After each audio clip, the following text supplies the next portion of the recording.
এখন রয়েছি geological park জঙ্গলমহলে। জঙ্গলমহলের নামটা শুনলে একটু আলাদা ইমেজ কাজ করে, কিন্তু এখন দেখছি অন্য রকম পুরো পরিবেশটা। তো ভেতরে যাওয়া যাক, কি কি দেখা আছে দেখি গিয়ে। বড়দের জন্য টিকিট মূল্য 50 টাকা এবং 10 বছরের নিচে হলে 20 টাকা। চলে আসলাম জঙ্গলমহলের জিওলজিক্যাল পার্কে। এক কথায় জঙ্গলমহলের চিড়িয়াখানা। দেখা যাক এখানে কি কি আছে।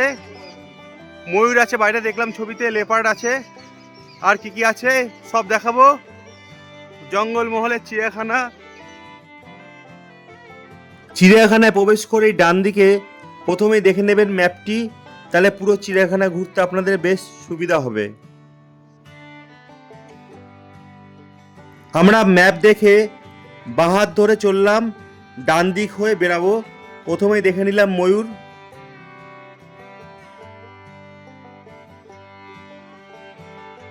এবার আপনারা দেখতে পাচ্ছেন নীলগাই, দেখতে পাচ্ছেন বিদেশি পাখি,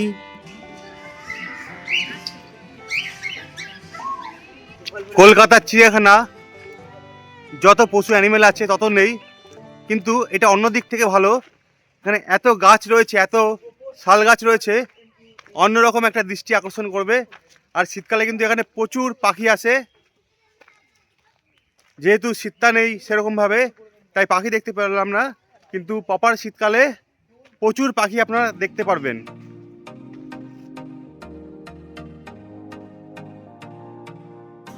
এই নীলগাইগুলো দর্শকদের সামনে চলে আসে, কিন্তু মনে রাখবেন বাইরে থেকে কোনো প্রকার খাবার চিড়িয়াখানায় জন্তুদের দেওয়া যাবে না, সম্পূর্ণভাবে নিষিদ্ধ।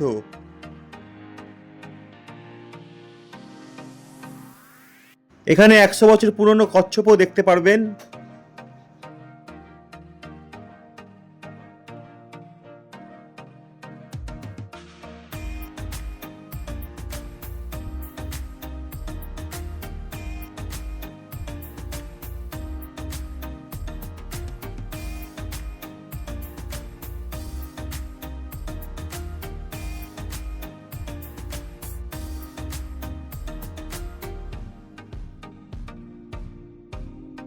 একটু এগিয়ে গিয়েই বিশাল বড় এরিয়া জুড়ে দেখতে পারবেন সাদা কালো খরগোশ খেলাধুলা করছে। বাচ্চাদের কিন্তু খুব ভালো লাগবে এতগুলো খরগোশ একসঙ্গে দেখে।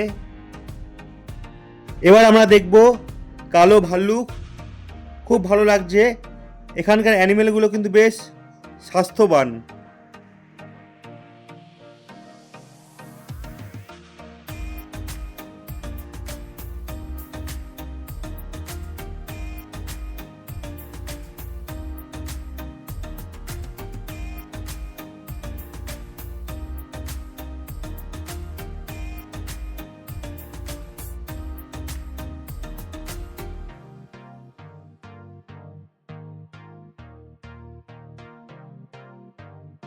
চলে আসলাম বাঘের ঘরের সামনে। বাঘগুলো আমাদের দেখে একেবারে ঘরের কোনায় চলে আসলো, ঠিকভাবে আপনাদের সঙ্গে শেয়ার করতে পারলাম না, দেখতেই পাচ্ছেন।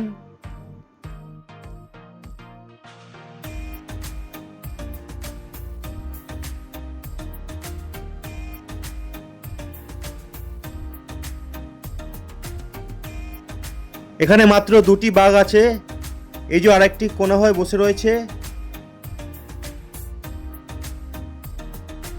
আর এটা হচ্ছে ঠিক বাঘের ঘরের পাশে আরও একটি ঘর রয়েছে। এই জায়গাটা বেশ ওপেন, দেখতেই পাচ্ছেন মাচার উপরে বাঘটি কি সুন্দরভাবে বসে আছে। আর একটা কথা না বললেই নয়, ঝাড়গ্রামের চিড়িয়াখানা অ্যানিমেলের জন্য যেমন বিখ্যাত, তেমনই বিখ্যাত এখানকার সৌন্দর্যের জন্য। বিশাল এরিয়া জুড়ে প্রচুর ফুল গাছ বাগান কিন্তু দেখতে পারবেন। সারি সারি ফুল গাছ বিশাল বড় এলাকা জুড়ে আপনার মনকে অবশ্যই ভরিয়ে তুলবে। আর সামনে বিশাল বড় একটি নদী দেখতে পারবেন, যদিও নদীতে আমরা কোনো জল পাইনি। আর নদীর পাশে এইরকম বসবার জায়গা রয়েছে। এই জায়গাতে অবশ্যই আপনারা আসবেন, কিছুক্ষণ সময় কাটাবেন, ফটো তুলবেন, খুব ভালো লাগবে। দেখতেই পাচ্ছেন চোখের সামনে নদীটি।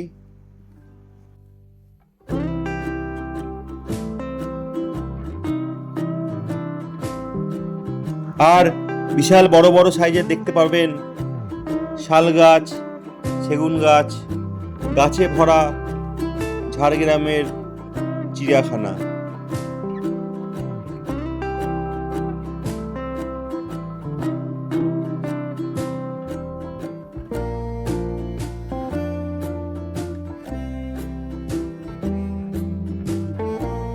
চলে আসলাম সেলফি পয়েন্টে। এই জায়গায় বসে কিন্তু সবাই ফটোশ্যুট করে।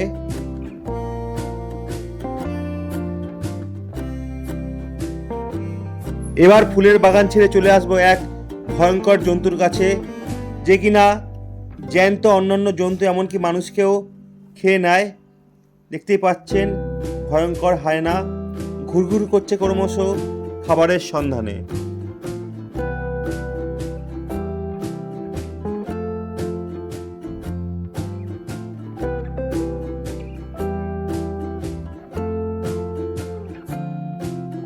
এই পিকচার চারটি দেখলেই বুঝতে পারবেন জঙ্গলমহলের চিড়িয়াখানায় কি কি অ্যানিমেল রয়েছে।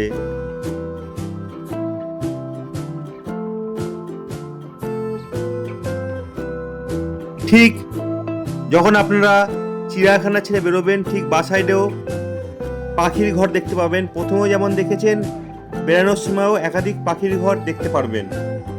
আর চোখের সামনে দেখতে পাচ্ছেন ভয়ঙ্কর আরেকটি জন্তু, সজারু, যার কাটা লাগলে কিন্তু কোনোভাবে বাঁচার উপায় নেই।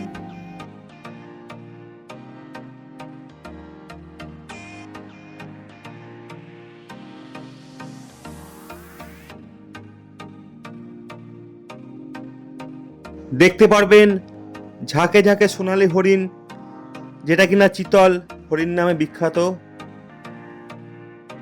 জঙ্গলমহলের চিড়িয়াখানায় কবে আসবেন, কিভাবে আসবেন আর খরচ কত, সব তথ্য দেব আমার চ্যানেলের নেক্সট ভিডিওতে।